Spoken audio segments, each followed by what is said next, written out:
सम्पूर्णमा नमस्कार। अनि आज चाहिँ म तपाईहरु सामु चाहिँ थाइरोइड के हो त भनेर चाहिँ थाइरोइडको बारेमा तपाईहरुमा चाहिँ म छलफल गर्नेछु। अनि थाइरोइडको बारेमा छोटो जानकारी गराउँछु। थाइरोइड भनेको चाहिँ के हो त भन्दा हाम्रो घाँटीको अगाडिपट्टि हुने एउटा सानो ग्रन्थि हो हैन, जसले चाहिँ हाम्रो शरीरमा थाइरोइड भन्ने हर्मोन चाहिँ उत्पादन गर्छ अथवा बनाउँछ। यदि यो हर्मोनले चाहिँ शरीरको ऊर्जा अनि मुड अनि मुटुको गति र तापक्रमलाई चाहिँ नियन्त्रण गर्छ।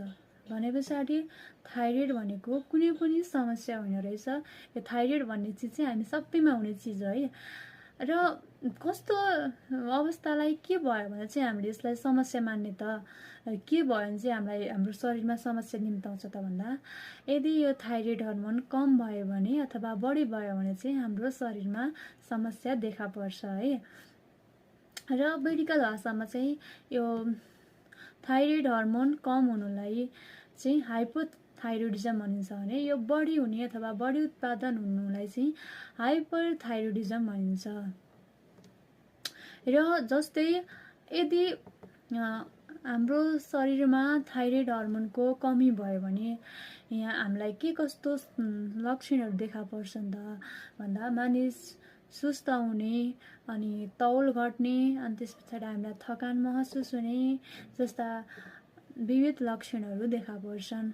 र यदि थाइरोइड हर्मोन बढी भएको अवस्थामा चाहिँ मानिस बेचैन हुने, तौल घट्ने अनि मुटु छिटो